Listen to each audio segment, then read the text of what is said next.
알면 편한 심리학 알편심 오늘의 이야기 시작합니다. 안녕하세요. 심리상담연구소 마음을 거닐다 소장 마거입니다. 안녕하세요. 이것저것 다 하는 심리학 박사 대박사입니다. 지난주에 펭수 특집으로 나갔었잖아요. 네. 그 방송을 듣고 펭수에 입덕하게 됐다. 아니면 펭수를 더 좋아하게 됐다. 이런 반응들이 있으셨어요. 네. 저 역시도 그렇게 펭수를 얘기하고 나니까 더 그 펭수의 따뜻한 면 이런 것들이 보이면서 더 사랑하게 되는 한 주였어요. 저희가 그 방송 준비를 위해서 만든 단톡방에서도 네. 계속 펭수 얘기를 했잖아요. 아주 활성화되어 있죠. 그렇죠. 그래서 펭수 얘기는 화수분 같다. 맞아요. 해도 끝이 없는 이 펭수 얘기를 하면서 저희가 행복감을 만끽했는데요. 여러분들은 어떠셨을지 궁금해요. 네. 그리고 저희 제제미미 부부 이벤트도 소개해드렸었는데 언제까지라고 저희가 말씀을 안 드렸더라고요. 근데 보니까 꾸준히 계속 듣고 계셔서 좀 길게 이벤트를 가져가 보려고 합니다. 언제까지죠? 1월 31일까지 소감을 남겨주신 분께 추첨해서 제제미미 부부의 책 시작은 언제나 옳다 증정할 거고요. 그리고 쑥쑥 찰칵 앱도 기억하고 계시죠? 다운로드 받으시고 거기 유료 버전으로 업그레이드 하시면은 굉장히 다양한 기능이 또 있답니다. 그래서 나 이거 써보고 싶다라고 말씀만 해주셔도 유료로 쓸 수 있는 쿠폰을 주신다고 합니다. 많은 참여 부탁드릴게요. 네, 저희가 이제 댓글창도 보고 또 새해가 되기도 하고 그래서 많은 분들이 좀 도전하고 싶고 또 새로운 일을 시작하고 싶은데 어렵다 이런 말씀들을 좀 많이 남기셨더라고요. 만약에 우리가 무언가를 새롭게 할 때 확실한 미래가 딱 보장된다면 그 결과를 예상할 수 있다면 굉장히 쉽게 도전하고 시작할 수 있을 텐데 안 할 이유가 없겠죠. 그죠. 네. 그래서 그런 것들을 보면서 저희가 생각한 주제가 있었죠. 바로 불확실성입니다. 근데 우리는 생각해보면 점점 더 불확실한 세계에서 살고 있지 않나요? 그럼요. 네, 최근에도 뭐 알 수 없는 폐렴이 막 전 세계를 지금 두려움에 떨게 하고 있고 이런 거 우리가 예상할 수가 전혀 없었죠. 그렇죠. 그래서 어릴 때 어른이 되면 뭔가 명확하게 알 것 같고 이런 막연한 생각들을 했는데 사실은 어른이 되면 점점 더 세상은 넓어지고 그러니까요. 알 수 없는 것들이 너무나 많아지겠죠. 그래서 오늘은 불확실성을 잘 견디는 힘에 대한 이야기를 나눠보려고 합니다. 자, 첫 번째로 그럼 불확실성을 견디지 못한다는 건 어떤 의미일까요? 심리학에서는 불확실성에 대한 인내력 부족이라는 용어로 연구를 많이 하고 있어요. 네. 좀 복잡할 수 있죠. 그렇죠. 근데 그러니까 불확실성을 잘 못 견딘다, 인내력이 없다, 아니면 부족하다 이런 건데 이 심리학적인 개념으로 먼저 접근을 해보면 정의를 말씀드릴게요. 이 불확실성에 대한 인내력이 부족하다라는 것에 대한 정의는 미래의 결과를 예측할 수 없는 상황을 위협적으로 지각하고 회피하려는 경향성이라고 정의되고 있습니다. 그러니까 내가 정확하게 예측할 수 없으면 그거 위험한 거야. 네. 그럼 반드시 피해야만 해. 이렇게 막 불안해하는 성향을 의미하는 거네요. 네, 이거에 대해서 척도가 있죠. 맞아요. 근데 이게 문항이 좀 많아가지고 저희가 그 중에서 좀 중요한 특징이라고 생각되는 것들을 소개해드리겠습니다. 첫 번째로는 최고의 계획을 세우더라도 예측하지 못한 사소한 일이 모든 걸 망칠 수 있다. 계획을 그렇게 잘 세워놨어도 아주 작은 일이 모든 걸 망칠 수 있다고 생각하면 계속 불안하겠네요. 그렇죠. 그리고 또 이런 문항도 있었어요. 나는 모든 모호한 상황을 피하고 싶다.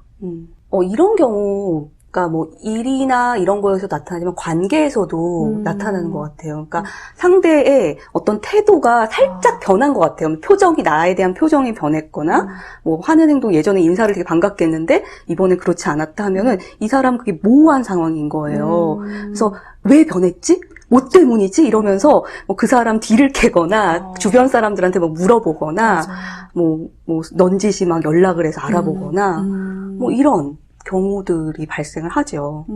그러다가 막 그 사람 피해 다니고, 막 그렇게. 근데 저는 좀 와닿았던 것이, 이 불확실하다는 것을, 이 불확실성에 대한 인내력이 부족한 사람들은 약간, 그 사람이 체계적이지 못하다. 혹은, 뛰어나지 못하다는 것을 의미한다. 라고 생각한대요. 그러니까 모든 상황을 다 확실하게 알고 있어야지 이 사람은 되게 훌륭하고 체계적인 사람이다. 이렇게 네. 생각하는 경향이 있다는 거네요. 그렇죠. 만약에 이렇게 될지 몰랐어 라고 대답하는 사람에게 이런 식으로 반응한다는 거죠. 네가 다 준비했어야지. 끝까지 다 알아봤어야지. 네가 잘했으면 이런 일이 안 생겼을 거야 라고 좀 비난하고 스스로도 그런 걱정을 한다는 의미겠죠. 지금 저희가 말씀드리고 있는 거는 불확실성에 대한 인내력이 부족한 사람들의 특징입니다.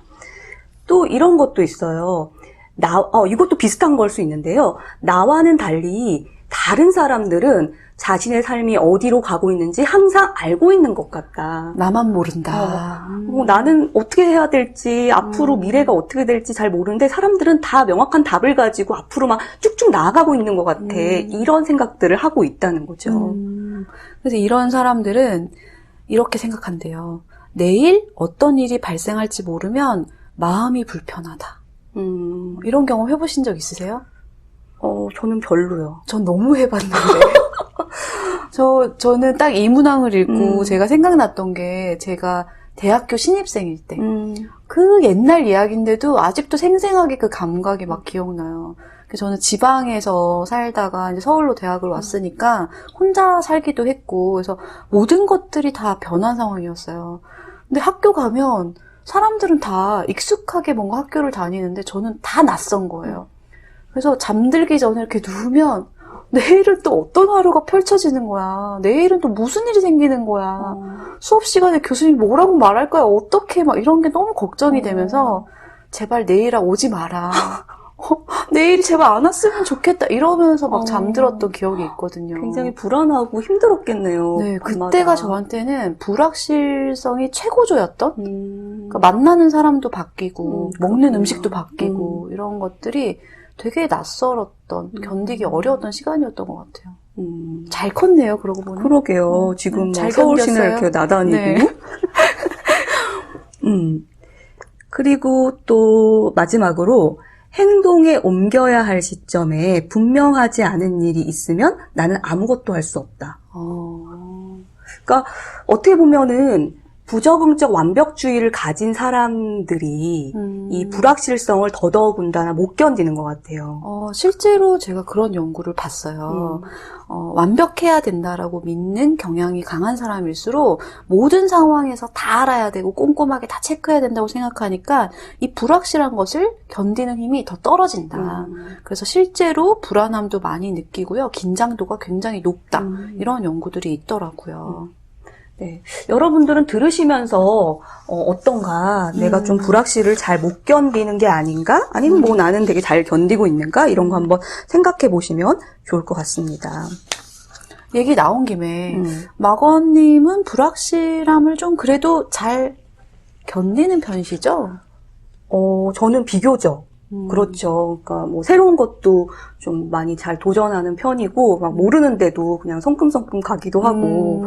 근데 생각해 보면 저도 어릴 때에 비해서 많이 바뀐 것 같아요. 그러니까 어릴 때는 좀 뭐 다 알아야 되고 내가 다 상황에 대해서 답을 알아야 되고 뭐 이랬는데 근데 또 생각해 보면 어릴 때 제가 또 그런 것도 아니었던 게 저는 막 어릴 때 모르는데 막 초등학교 때부터 버스를 혼자 타고 막 서울 시내를 활보했었거든요. 어머. 저랑 진짜 다른 분이시네요.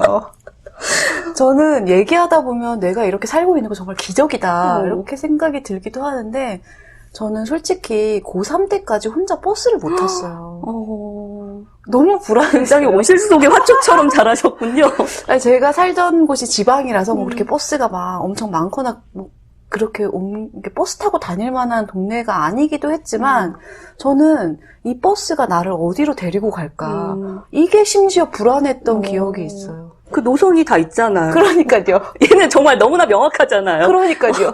근데 저는 그게 뭔가 얘가 언제 어디로 어떻게 도착할지 모른다 이런 생각을 했던 것 같고 모르는 사람이 운전하는 차를 어떻게 타지? 약간 이런 걱정을 했던 것 같아요.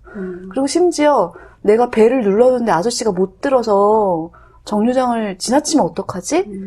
내가 내려야 되는데 사람이 너무 많아서 못 내리면 어떡하지? 막 이런 걸 걱정해가지고 버스를 못 탔네요, 제가. 그런 사람이 서울에 왔을 때 얼마나 두려웠겠어요. 아이고, 정말 지금 너무 많이 용감해졌죠. 아, 그러네요. 아, 근데 이걸 듣다 보니까, 뭐, 뒤에도 얘기하겠지만, 이제 아까 버스를 내가 벨을 눌렀는데, 아저씨가 못 듣고 안 내려주면 어떡하지? 뭐 이런 얘기들. 그러니까, 뭐뭐 하면 어떡하지 했을 때, 저 같은 경우는 그런 상황도 생길 수 있잖아요. 그러면 그때 아저씨한테 가서 저 못 내렸어요. 내려주세요. 말하거나 이런 식으로 생각을 하면 된다고 네. 생각했던 것 같아요. 그러니까 그 차이가 내가 뭔가 예측할 수 없는 상황이 발생했을 때 내가 그걸 대처할 수 있는 힘이 있냐 없냐 네. 이런 것도 좀 중요한 불확실성을 견딜 수 있는 힘을 기르는데 되게 중요한 요소가 될 것 같아요. 그러네요. 아, 네, 뭐 이렇게 우리가 불확실성에 대해서 또 개인적인 얘기를 좀 해봤는데요. 그러면 이 불확실성을 잘 견디지 못해서 생기는 어떤 어려움? 이런 것들은 뭐가 있을까요? 네.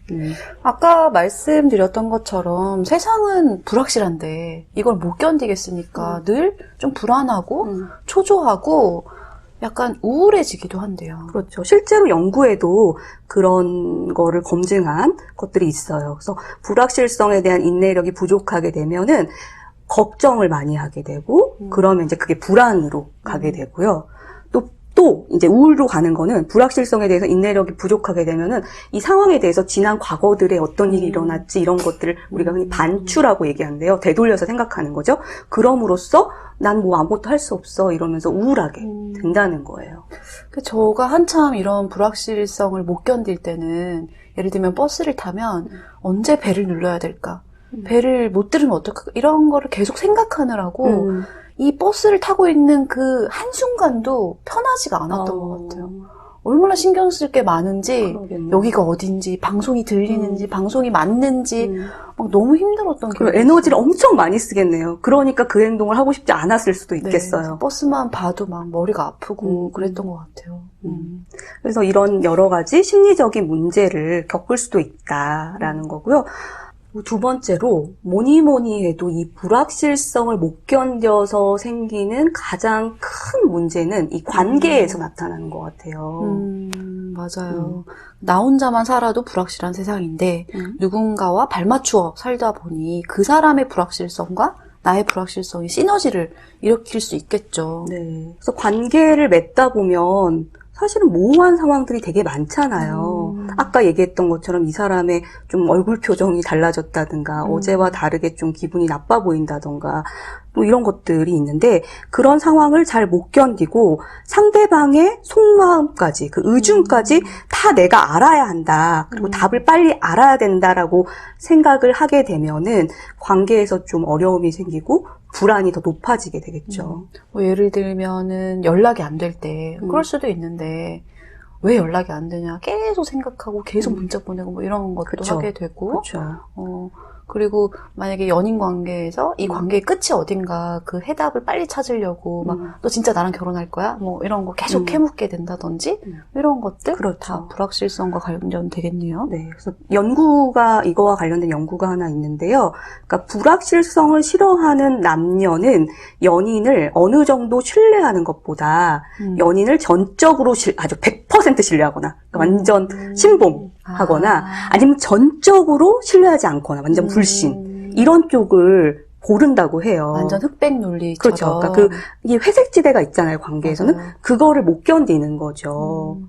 근데 사실 그렇잖아요. 관계에서 오늘은 30만큼 좋은데 내일은 50만큼 좋았다가 그 다음날은 10만큼 좋고 그러나 여전히 10이든 30이든 50이든 좋아하는 건데 그런 거를 싫어한다는 거죠. 그렇죠. 양이 달라지는 거 싫어하고 엄청 좋아하거나 엄청 싫어하거나 네, 이렇게 된다는 극단적이 거죠. 된다는 거죠. 그러다 보면 이 연인에 대해서 좀 내가 가지고 있는 생각과 상충되거나 모호한 정보도 기존의 견해에 끼워 맞춘다는 거예요. 그러니까 내가 이 사람을 100% 신뢰하면 뭔가 불신을 하는 요소들이 생길 때 그거를 좀 다시 한번 생각을 해봐야 되잖아요. 근데 그렇지 않고 아예 그냥 다 그건 이 사람이 이래서 뭐 좋은 면으로 다 해석하고, 불신하게 되면은, 뭐 약간 이 사람이 좋은 면들이 보이는데도 그거를 막 불신과 관련된 이 사람은 이래서 나빠.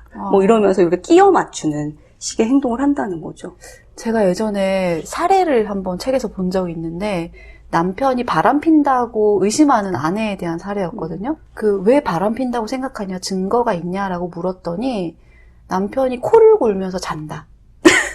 이게 증거였다는 거예요. 그래서 그게 왜 증거가 되냐 이랬더니 밖에서 뭘 하고 다니길래 그렇게 피곤해가지고 집에 와서 코를 골고 자냐. 그러니까 그것조차도 내가 이 남자가 바람을 핀다라고 믿으니까 그냥 일상적인 하나의 에피소드도 그렇게 해석이 되는 그런 사례가 그렇죠. 있었거든요. 근데 이제 특히 관계에서 이 불확실함을 못 견딘다는 것은 결국 자기 예상대로 상대가 행동해야 된다라고 생각하는 그런 면인 것 같아요.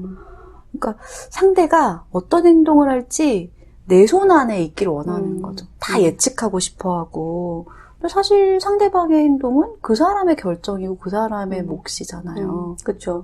예를 들면 남편이나 남자친구가 바람을 필까봐 막 걱정하고 막 그 불확실성에 대해서 막 고민하고 이런 경우에 보면은 결국 절대로 바람 피면 안 돼.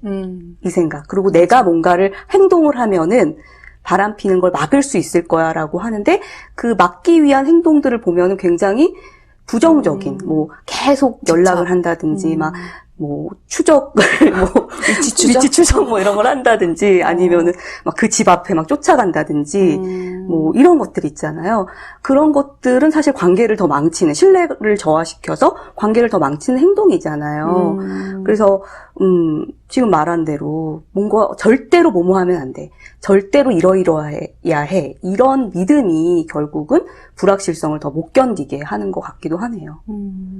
그러면서 생각나는 게 내가 못 참는 건 무엇인가 관계에서 아까 이제 마거님하고 우스갯소리로 얘기를 하긴 했었는데 진짜 견디기 힘든 불확실성 중에 하나가 남편의 퇴근 시간이에요. 퇴근 시간. 네. 그거 되게 정확하게 말하기 힘든데? 근데 저는 어떠냐면은 저희 남편이 예를 들면 나 이제 출발해 이런 말 하면은 그래서 언제 도착할 건데? 이렇게 되물어요. 그거 남편도 모를걸요? 모르죠. 서울시의 교통 상황이. 모른다는 걸 저도 알면서도 그래서 언제 도착할 건데 예상 도착 시간은 이렇게 물어봐요. 그럼 저희 남편이 이제 쭈뼛쭈뼛거리면서 글쎄 한 1시간 정도? 이렇게 말을 한단 말이에요. 그러면 저는 그 1시간에 맞춰서 저녁 식사라던가 이런 스케줄을 이렇게 준비하는 거예요. 근데 거기에서 조금만 틀어지면 막 화가 나고 그래서 지금 어딘데? 1시간 지났는데 어딘데? 막 이렇게 되는 거예요. 그러면 남편이 되게 초조하겠네요. 퇴근길이. 그래서 저희 남편이 오히려 저는 왜 도착 시간을 정확하게 말해주지 않을까를 자꾸 다그치게 되고 저희 남편은 조금만 어긋나도 제가 화를 내는 걸 아니까 더 조심스럽게 보수적으로 접근하는 거죠. 글쎄 30분에서 1시간? 이렇게 굉장히 보수적으로 될 수밖에 없는 것 같아요. 그거 하니까 좀 생각나는데 약속 시간을 우리가 정하잖아요. 예를 들면은 10시에 만나기로 했다. 그러면 어디까지 이렇게 견디세요? 그러니까 견디다가 언제 이렇게 연락하세요? 전 제가 좀 늦는 편이라서 방송 들으시는 분들이 저희 방송을 신뢰하지 않을까봐 좀 걱정이 되네요. 너무 잘해라 할까봐. 아니 인간은 그래서 우리 대 박사님도 같이 알편심하면서 많이 변하셨잖아요. 많이 성장했죠. 참. 그러니까 예를 들면은 이제 저는 10시에 만나기로 했으면 맨날 기다려주시는 입장이라 이렇게 바로 연락하지 않아요. 그러니까 어떤 사람은 이런 경우가 있더라고요. 10시에 만나기로 했으면 9시 한 50분부터 어디야? 이렇게 묻는 사람들이 있어요. 그러니까 특성이 다른 것 같은데, 그런 사람들은 이제 뭔가 좀 불확실성을 제거하려고 하는 거겠죠? 그러니까 그게 꼭 나쁜 거라고 말할 수는 없지만, 예를 들면, 내 계획 안에, 나의 예상 안에 모든 것이 있어야만 된다라고 생각하기 때문에 상대방의 행동이나 시간이나 이런 걸 다 이렇게 컨트롤하고 싶은 거잖아요. 그쵸. 그래서 그게 지나치지 않으면 괜찮겠지만 좀 지나친 수준이 되면 너무 좀 자기중심적이거나 그렇죠. 그런 측면으로 나타날 수도 있는 것 같긴 해요. 그래서 사실 관계에 있어서는 계속 말씀드리지만 이게 상대방과 그러니까 두 명 또는 그 이상의 일이기 때문에 불확실성이 더 증가할 수밖에 없고 그걸 잘 못 견디게 되면 좀 갈등이 일어날 수 있다라는 걸 제가 말씀드리고 있는데 이 관계가 이제 특히 또 자녀 양육에 있어서도 이 불확실성을 못 견디는 게 좀 또 문제가 되기도 해요. 네. 그러니까 사실 확실하지 않은 영역 중에 또 하나잖아요. 그렇죠. 근데 그거를 견디지 못할 때 막 아이를 다그치거나 아니면은 이제 뭐 공부 같은 거 가르칠 때도 아이가 좀 헤매고 있으면 빨리 막 답을 알려주거나 이런 행동들을 또 하시거든요. 저는 부모로서 왜 부모들이 자녀의 교육에 그렇게 열을 올릴까? 막 이것저것 다 못 시켜서 안달릴까? 이런 생각을 해보면 만약에 우리에게 어떤 능력이 있어서 이 아이는 30년 후에 자라서 무엇이 된다. 라는 것을 명확하게 예측할 수 있으면 딱 그만큼의 노력과 투자를 할 거 아니에요. 그런데 이 아이들이 너무나도 가능성의 영역인 거죠. 그래서 뭔가 부모로 하여금 내가 투자한 만큼 혹은 내가 막 이렇게 한 만큼 뭔가 달라질 여지가 있다라고 생각하는 불확실성이 되게 크니까 그걸 견디기 힘든 것 같아요, 부모들이. 그래서 불확실하다고 생각하기 때문에 더 많이 노력하고 약간 더 막 이것저것 해보게 되는 그런 면이 있지 않나 그런 생각이 들어요. 그렇게 아이의 가능성을 더 탐색해보고 이러기 위해서 이것저것 시도해보는 건 되게 좋은 방향인 것 같아요. 그런데 이 불확실성을 견디지 못해서 좀 나타나는 행동의 이제 안 좋은 점은 이제 아이를 좀 다그친다든지 막 정답을 알려준다고 하든지 아니면 좀 과잉보호를 한다든지 이런 때에 좀 어려운 문제점이 생기지 않나 이런 생각이 들어요. 맞아요. 그래서 많은 부모님들이 어떻게 보면 실수하시는 면이 내 자녀가 어떤 성향이고 어떤 역량이 있는지를 알기도 전에 아이가 그 불확실성 속에서 겪어야 할 어떤 불안함? 이런 걸 제거해주고 싶다는 욕심 때문에 이렇게 해야 성공해. 너 이렇게 공부하고 이런 학과에 진학하면 너 성공할 수 있어. 이러면서 자기가 길을 팍 제시해버린다든지 미리 결정해버린다든지 이런 게 저는 좀 안타깝다 이런 생각을 하고요. 그리고 또 한 가지는 부모가 그렇게 애쓰고 노력한다고 해서 사실 확실해지나? 그렇죠. 그건 또 아니거든요. 오히려 자기가 막 애를 쓰고 나면 자기 뜻대로 안 됐을 때 실망하고 자녀 탓을 할 가능성도 높아지는데 그런 측면들도 좀 생각해 봐야 되지 않나 하는 생각이 들어요. 그러니까 우리 아이가 성장하는 걸 도와주고 싶다라고 하면은 아이가 자기 스스로 불확실성을 좀 견뎌보고 또 시도해보고 또 실패도 해보고 그러면서 자기의 어떤 영역들을 확장해 나가는 경험을 제공하는 게 오히려 아이를 위해서 더 도움이 되는 행동이 될 수 있겠죠. 네. 또 세 번째로 불확실성을 견디지 못해서 나타나는 어떤 어려움은 일에서의 어려움 또는 일에서 좀 더 성취할 수 있는데 못하는 것들 이런 것들이 있을 수 있을 것 같아요. 네. 그 대표적인 게 불확실성을 못 견디는 사람들은 도전하지 못하죠. 그렇죠. 그러다 보니까 이건 되게 많은 연구에서 진행된 건데 이 창의성이나 혁신이 일어나는 지점은 이 불확실성이나 모호함을 잘 견디는 순간에 일어날 수 있다고 해요. 네. 그리고 이 불확실한 게 싫으니까 빨리 결정을 내려야 되는 거예요. 그러다 보니 때로는 오히려 무모한 결정을 내리거나 성급하게 결론을 내려버리는 그런 일도 비일비재합니다. 그래서 어떤 조직이나 리더십 발휘에 있어서 창의적이고 혁신적인 조직을 만들기 위해서는 이 조직원들이 불확실성을 잘 견디는 이런 훈련, 노력 이런 것도 필요할 수 있을 것 같아요. 그 리더의 이 불확실성에 대한 인내력이 되게 중요하겠네요. 네, 그렇죠. 그렇다면 이 우리 인간은 왜 이렇게 불확실성을 견디기 어려워할까요?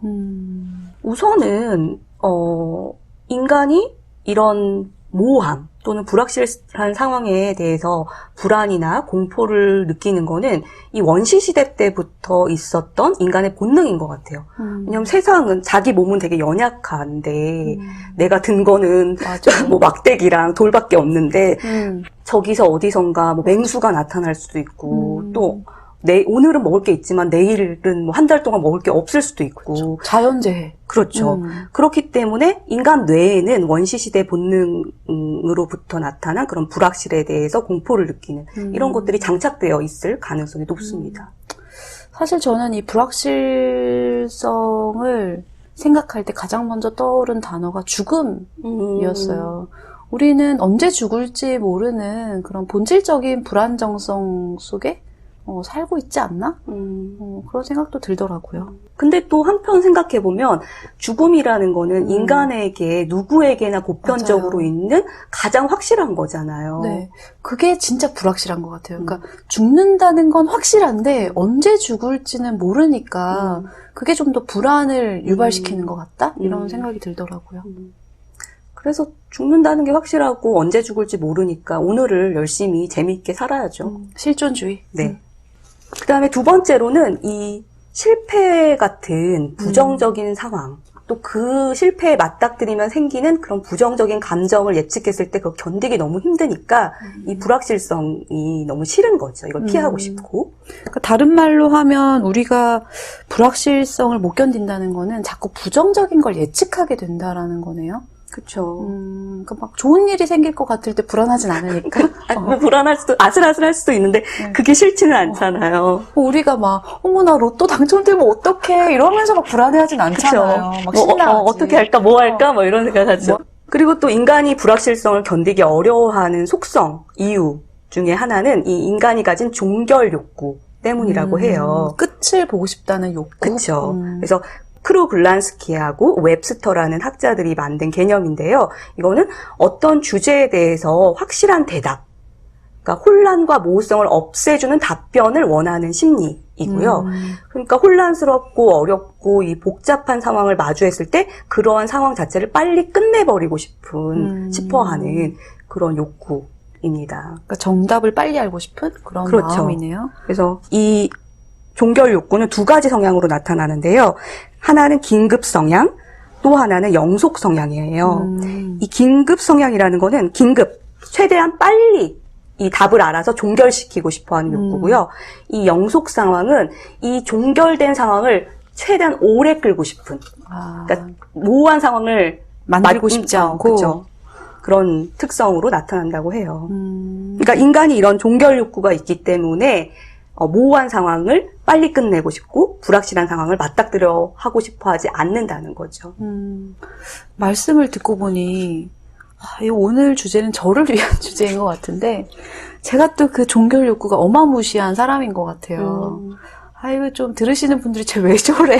이럴 수도 있는데 오늘 방송을 통해서 환골탈퇴하는 걸로 이게 참 오래된 습관이라 저는 어떤 면이 있냐면은 영화나 드라마 같은 거 볼 때 막 긴장되는 순간이 있잖아요. 그럼 못 보겠는 거예요. 너무 막 쪼이는 이런 마음이 싫어가지고 그래서 저는 막 결과를 미리 검색해봐요. 뭐 이미 개봉한 영화라든지 드라마 같은 경우는 그래서 끝이 뭐냐. 그 스포를 즐기시는 네, 거네요. 즐겨요. 저는 그래서 끝을 알고 마음을 편하게 보는 그래야 그 장면들을 놓치지 않지 결과를 모르고 보면 막 눈 가리고 귀 막고 이러느라고 잘 못 보니까 오히려 그럼 되게 스릴 넘치는 상황이 전개되는 영화는 안 보시는 편이에요? 거의 못 봐요. 네. 막 눈 감고 귀 막고 그래서 어떻게 됐어? 뭐 이렇게 하는 사람이거든요. 좀 그렇죠? 좀 이상하죠? 아니요. 그런 특성의 사람들 우리 청취자분들 중에도 있을 거예요. 근데 제가 그렇게 하는 것이 막 이렇게 좀 겁이 많아서 라고 생각해 왔는데 내가 종결 욕구가 되게 높아서 그랬었을 수도 있겠다? 이렇게 생각을 해보게 되네요. 근데 이 종결 욕구가 너무 높게 되면은 이제 생기는 문제점들이 있다고 해요. 그러니까 어떤 빨리 답을 내리고 싶으니까 첫 번째 떠올린 답으로 결정을 해버리는 거예요. 근데 사실은 어떻게든 합리화해가면서. 그렇죠. 사실은 그게 최선의 답이 아닐 수도 있는데 그러면서 좀 고정관념에 맞춰서 의사결정을 하거나 또는 여러 가지 정보들을 파악할 수 있는데, 그러니까 우리가 일종의 확증 편향이라고 하잖아요. 자기가 가진 신념에 맞춘 정보만을 취사 선택해서 그것만 취하는 거예요. 그런 식으로 뭐 우리가 알편심에서 많이 다뤘던 편견이나 자기 확증 편향 같은 이런 인지적 오류가 많이 나타날 수가 있다는 거죠. 제가 종결 욕구가 높은 사람이라서 그랬는지 약간 정보 탐색하는 거를 힘들어하는 것 같기도 해요. 그러니까 제가 요즘에 이사를 준비하고 있거든요. 너무 힘든 거예요. 왜냐면 이삿짐 견적을 봤는데 업체마다 너무 천차만별의 가격을 제시하고, 그러니까 이게 마음이 빨리 끝내고 싶다, 빨리 결정하고 접고 싶다, 이런 마음이 팍 드는 거예요. 그래서 사실 알고 있어요.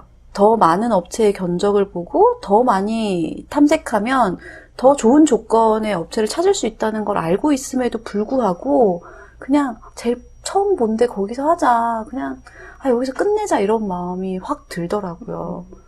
그래서 어떤 면에서는 이게 저희가 예전에 얘기했던 만족자의 그쵸. 결정일 수도 있지만, 또 어떤 면에서는 너무 빨리 끝을 보려고 하는, 너무 힘들어하는 그런 성향 때문에 나타나는 거 아닌가, 이런 생각이 드네요. 저희가 지금 계속 얘기를 하면서 이 불확실성을 견뎌야만 하는 뭔가 이렇게 안 좋은 것들로 좀 얘기가 비춰질 수 있는데, 사실 불확실성의 좋은 점도 있죠. 썸 탈 때? 그렇죠. 근데 사실 이 불확실성이 힘든 이유는 사실 이게 부정적인 상황과 관련된 것들이기 때문에 힘든 거잖아요. 근데 이 불확실성이 아까 썸 타는 것처럼 긍정적인 것과 관련됐을 경우에는 오히려 기분이 더 좋아지거나 또는 막 설레게 하거나 행복감을 느끼게 해주기도 하죠. 뭐 예를 들면은 뭐 제 책상 위에 작은 선물이 놓여 있었는데, 뭐 오늘 몸이 안 좋아 보여서 이거 먹고 힘내, 뭐 이런 메모와 함께 선물이 있었는데 그거를 준 사람이 누군지 모른다. 아, 그거 생각나네요. 도서관, 학교 도서관. 그 좀 도서관. 받아보셨나 봐요? 아니요, 전혀 못 받아봤어요. 자리에 뭔가 이렇게 뭐 음료수, 그렇죠. 이런 거 커피, 캔커피 딱 놓여있고. 힘내세요. 힘내세요. 이렇게 있으면은, 누구지? 막 이러면서 설레하잖아요. 그렇죠. 공부하러 가는 그 길이 즐겁죠. 도서관을 밥 먹듯이 가겠죠. 그렇죠. 저는 이제 로또를 사는 것도 사실은 이런 불확실함을 즐기기 위함 아닌가. 그렇죠. 네. 저는 주로 금요일이나 토요일에 가끔 로또를 사거든요. 그래서 제가 그 얘기를 어떤 어른한테 했어요. 저는 토요일 되면 이렇게 로또 사는 재미가 있더라고요. 막 이랬더니 그분이 저한테 이왕 살 거면 월요일에 사지 그래? 이러시는 거죠. 왜요? 이랬더니 그러면 그 되면 어떡하지 하는 그 설레임을 일주일 내내 즐길 수 있지 않냐고. 토요일에 사면 바로 저녁에 발표인데 그것도 되게 맞는 얘기 같더라고요. 근데 아까 대 박사님이 종결 욕구가 높고 불확실성에 대한 인내력이 부족하다고 했으니까 토요일에 사시는 게 굉장히 합리적인 거네요. 그래서 제가 본인한테는. 토요일에 샀었군요. 그러네요. 저는 일주일을 못 견디는 거죠. 그러니까. 네. 좋은 것도 잘 못 견디네. 토요일 7시에 사요. 발표가 언제죠? 8시, 9시 아니에요? 아, 그래요? 그러니까요. 근데, 그래요, 맞아요. 주변에 보면 월요일 아침에 로또를 산다라고 하시는 분들이 종종 있어요. 그럼 일주일 내내 행복하고 설레고, 이거 되면 뭐 하지? 맞아.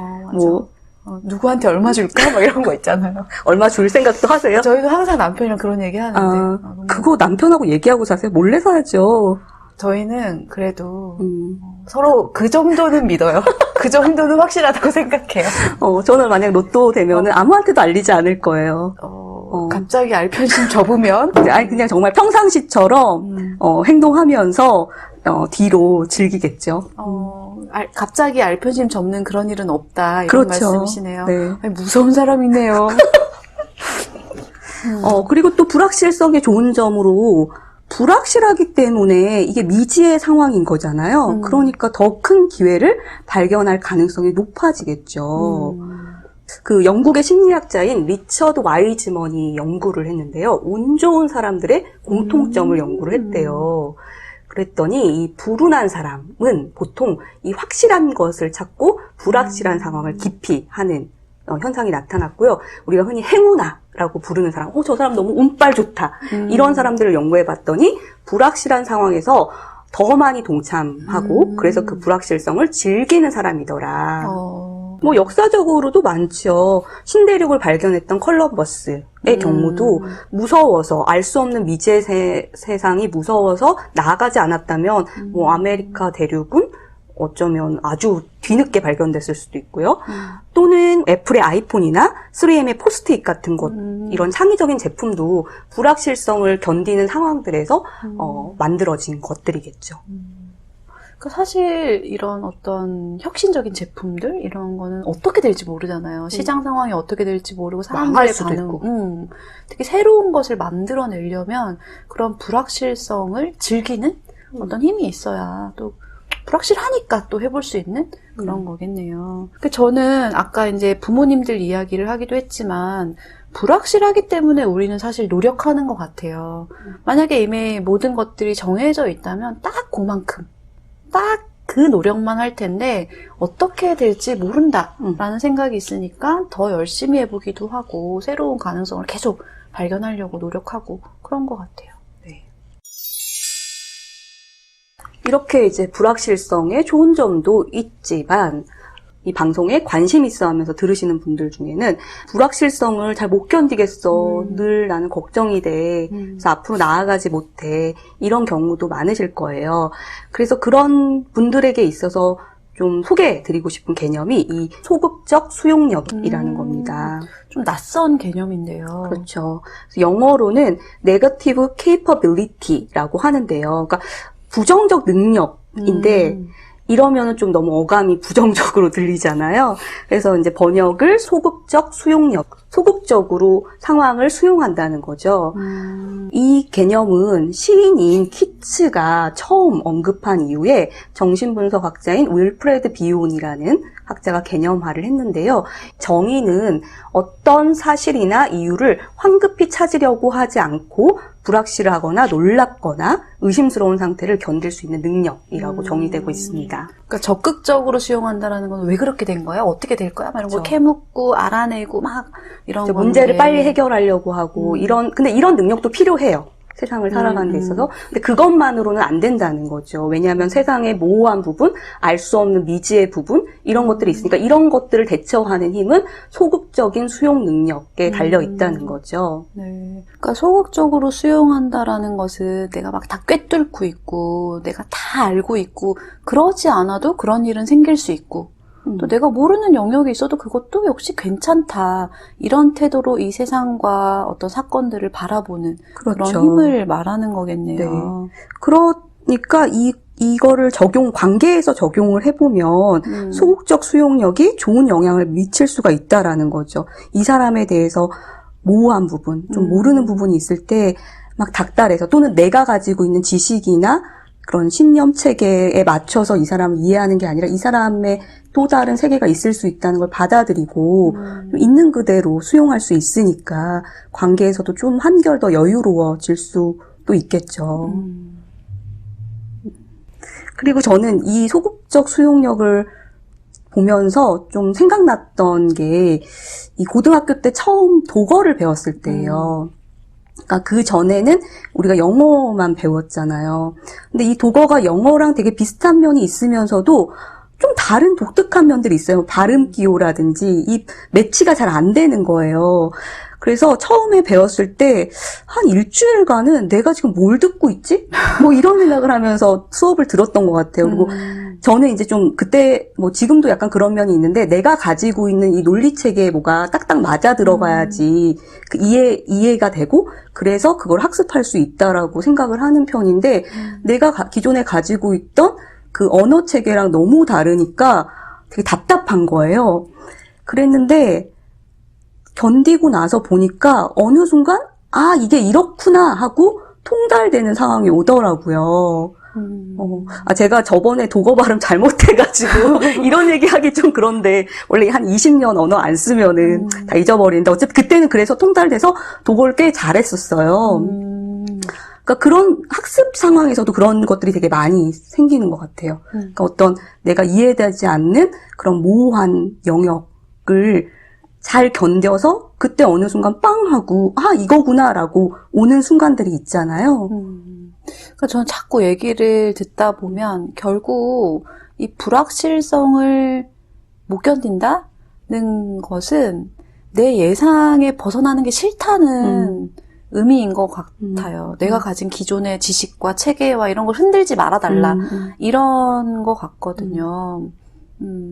그러니까 불확실성을 잘 견디지 않고 내가 확실한 것만 추구하다 보면 자기 세상이 되게 좁아지는 것 같아요. 왜냐면 맞아요. 내가 가지고 있는 신념체계에 맞는 것만 계속 경험하다 보면 마음은 편하겠지만 뭔가 모호한 상황을 견디고 내가 가지고 있던 것과 다르지만 좀 내 신념체계를 흔드는 것들을 경험하다 보면 세계가 또 확장될 수가 있겠죠. 그러니까 결국 소극적 수용력을 갖는다는 거는 내가 가진 세상과 또 다른 세상이 있음을 존중하고 이해하는 거. 그렇게 정리해 볼 수 있겠네요. 네. 근데 이게 참 실제로 어떻게 그럼 이 맞아. 소극적 수용력을 기를 수 있는지, 그래서 불확실성과 모호함을 어떻게 하면 잘 견딜 수 있는지 좀 구체적인 방법들을 한번 살펴보도록 하죠. 네. 첫 번째로는 인간에게는 이런 아까 저희가 앞서서 계속 말씀드린 종결 욕구가 되게 강하다. 그리고 불확실성에서 벗어나고자 하는 성향이 보편적으로 강할 수밖에 없다라는 것을 인지할 필요가 있겠죠. 다시 말하면 내가 하고 있는 많은 결정들과 또 내가 느끼는 이 불안의 근원에는 빨리 끝내려는, 빨리 예상해 버리고 말고 싶은 그런 욕구가 숨어 있다라는 걸 이해하라는 말씀이시죠? 네. 그렇죠. 그리고 두 번째로는 인간사, 세상사, 그리고 미래라는 것의 본질은 불확실성에 있다라는 것을 수용하는 거죠. 따지고 보면 세상에 확실한 건 진짜 아무것도 없어요. 네. 제가 어제 지방에 다녀올 일이 있어가지고 기차를 탔단 말이에요. 근데 기차는 모든 대중교통 중에서 가장 정시성이 높은 거잖아요. 그렇죠. 시간에 딱 와야 되는. 근데 그런 기차조차도 막 지연되고, 근데 우리 그런 거 하나도 예상할 수 없잖아요. 네. 그래서 제 앞에 기차가 딜레이 됐는데 그 순간 와, 저 기차로 딱 시간을 맞추려고 했던 사람들은 얼마나 지금 속이 탈까 이런 생각이 들더라고요. 그 모든 이 불확실함 속에 우리가 살고 있다는 거, 그걸 좀 받아들여야 되겠네요. 네. 아까 세상에 확실한 건 없다고 얘기를 했는데 그거와 관련된 되게 기가 막힌 문구가 있어요. 세상에 확실한 건 하나다. 확실한 건 없다는 거. 그렇죠. 네. 그거를 수용하시면 조금 더 불확실성을 견디실 수 있을 것 같고요. 또 세 번째로는 이 불확실하고 모호한 상황에서 느끼는 이 불편함의 실체를 한번 파악해 보는 거예요. 그러니까 내가 불확실성이 견디기 힘들어서 뭔가 불안하다면 그 감정이 뭔가 들여다보는 거죠. 그게 또 불안하다고 해서 이게 해결될 일인가? 그렇죠. 뭐 이런 거? 그런 것들을 탐색해보고 타당성을 점검해보고. 그러니까 연결되어 있는 것 같아요. 그러니까 이 세상이 불확실할 수밖에 없다라는 걸 인정하고 나면 자연스레 불확실한 상황에 불확실한 건 당연하지라는 마음이 들면서 좀 불안이 감소되는 것 같기도 하고요. 불안하다고 해서 달라질 게 없다라는 걸 또 깨닫고 나면 또 그 감정이 감소되기도 하는 것 같아요. 그렇죠. 제가 어제 저희 엄마랑 오랜만에 통화를 했어요. 그래서 좀 긴 통화를 했는데 엄마가 되게 좋아하시더라고요. 근데 그 중에 하나가 이와 관련된 얘기였어요. 그러니까 엄마가 뭐 이제 자식 걱정들 많이 하시잖아요. 그래서 뭐 심지어 밥은 잘 먹고 다니는지부터 해가지고 지금 하고 있는 일은 잘 되는지 이런 걱정들, 자잘한 걱정들을 하면서 이렇게 뭐 일종의 불안한 거죠. 그랬을 때 이제 제가 엄마한테 말씀드리는 게 엄마가 그렇게 걱정하고 있는 것 자체가 문제 해결에 도움이 되는지 한번 살펴봐라.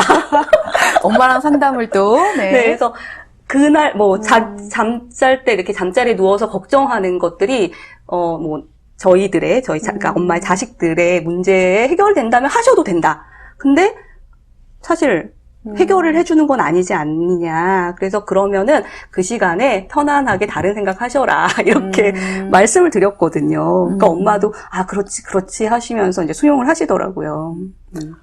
저는 이 아이를 키우면서 불확실성에 그래도 조금씩은 익숙해져 가는 것 같아요. 그러니까 이게 나랑 엮인 사람이 많아질수록 불확실성이 증가된다라는 말을 우리가 했었는데 아이가 개입되니까 이 불확실성이 1000배, 1000배가 되는 것 같아요. 내 아이니까. 그래서 저는 제 건강만 챙기면 되던 때와는 달리 아이들의 건강도 저의 삶에 굉장히 많은 영향을 미치는데 이 아이가 오늘 감기에 걸릴지 고열이 날지를 저는 모르는 거예요. 근데 만약에 얘가 아프다고 해서 제가 막 안달복달하고 아무리 막 이렇게 한다고 해서 얘가 오늘 나을지 내일 나을지도 모르는 거더라고요. 그래서 어떻게 보면 인생에서 우리가 불확실한 상황을 많이 경험하고 아 이런 상황이 있을 수밖에 없구나 이런 거를 깨달아가는 과정? 이런 게 또 견디는 힘을 주는 것 같기도 하네요. 맞아요. 그래서 경험이 되게 중요한 것 같아요.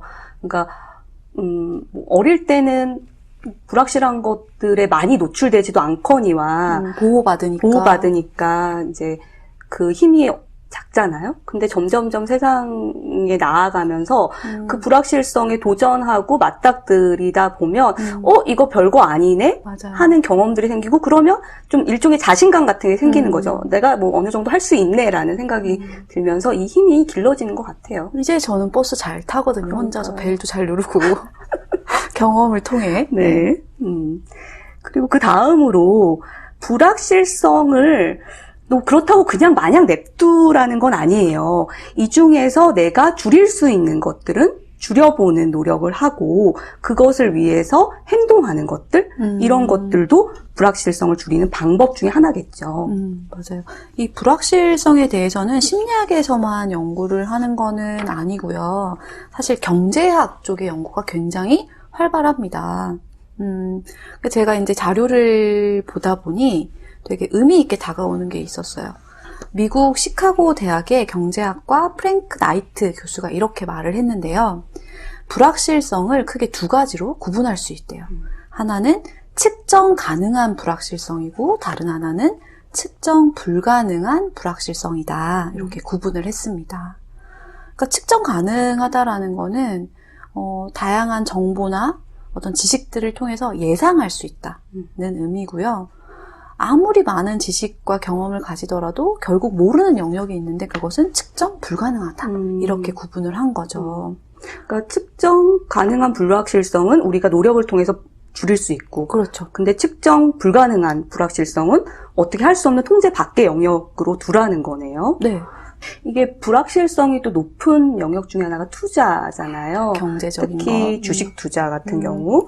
근데 그래서 막 사람들이 그거는 망하는 지름길이니까 하지 마라 뭐 이런 식으로 얘기하기도 하고 그러는데 이제 저 같은 경우는 최근에 노후를 위해서 주식 투자 공부를 하고 제가 뭐 중간중간 언급 드렸는데 하고 있어요. 그런데 그렇다고 해서 뭐 이 불확실성에 저를 던져두는 게 아니라 이 불확실성을 기본적으로 투자의 불확실성을 인지하고 수용하되 불확실성을 줄일 수 있는 방법이 있더라고요. 그 내가 투자하는 기업에 대해서 굉장히 심도 있게 내가 할 수 있는 한 공부를 하는 거예요. 그럼 이 기업이 뭘 하고 있고 앞으로 성장성은 어떻게 되고 이런 것들을 그래도 어느 정도 내가 알고 있으니까 이 기업에 대해서 투자하는 게 훨씬 불안이 더 줄어드는 거예요. 그래서 불확실성을 줄이는 방법은 공부하고 하는 거다. 대신 그럼에도 불구하고 이 회사가 아무리 좋은 맞아요. 회사여도 사실 세상은 어떻게 될지 알 수 없잖아요. 정책이든 국제 정책이든. 그렇죠. 그래서 망할 수도 있고 그런 불확실성은 내 통제 밖의 영역이니까 그거는 수용하고 감내해야 된다는 거겠죠. 관계에서도 똑같이 적용이 되겠네요. 그러니까 어떤 사람과 깊이 있고 안정적인 관계를 갖기 위해서 우리는 그 사람을 알기 위해 노력하잖아요. 그 노력을 하는 이유도 역시 예상하기 위해서죠. 이 사람은 이런 걸 좋아하고 이런 건 싫어하고 이럴 때 이렇게 반응하고 이런 걸 알아서 이제 예상 가능한 어떤 맥락 속에서 관계를 만들어가고 싶어 하는데 노력함에도 불구하고 예상 밖의 반응을 마주할 때가 있고 나는 모르는 어떤 면도 있고 똑같네요. 투자나 그렇죠. 관계나. 그렇죠. 모든 세상이 이쯤 다 통하는 거니까요. 그래서 이런 내가 통제할 수 있는 영역과 통제할 수 없는 영역을 나눠서 생각해보자라는 것도 불확실성에 대한 감내력을 기르는 방법 중에 하나고요.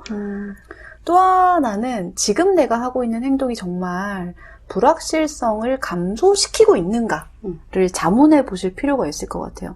예를 들어 제가 이제 남편의 퇴근 시간이 정확한 걸 좋아한다고 이제 했을 때 제가 막 100번 남편한테 그래서 지금 어딘데 그래서 몇 분에 도착하는데, 그래서 딱 언제 도착하는데, 이렇게 물어보고 계속 막 이렇게 쪼는 것이 과연 남편을 정시에 퇴근시킬 수 있는가?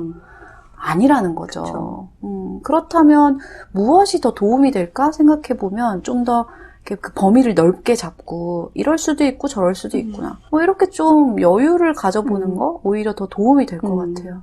그 다음에 아까 모호한 상황에서는 우리가 종결 욕구가 막 발동되기 때문에 성급하게 의사결정을 할 가능성이 있다고 했잖아요. 네. 그렇기 때문에 이런 상황에서 모호함이 있는 결정에서는 조금 결정을 미뤄보는 거예요.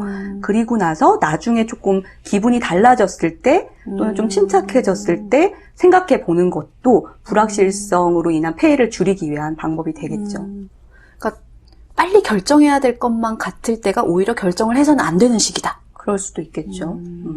그다음 저는 뭐니 해도 이 학교 현장에서 이게 이 소극적 수용력을 장려할 필요가 있을 것 같아요. 그러니까 학교에서는 우리나라뿐만 아니라 세계 많은 나라에서 그럴 텐데 되게 정답을 요구하는 문제나 뭐 교육을 많이 하잖아요. 그러니까 아이들이 세상에 정답은 하나야. 이거를 알게 모르게 습득하게 되는 것 같아요.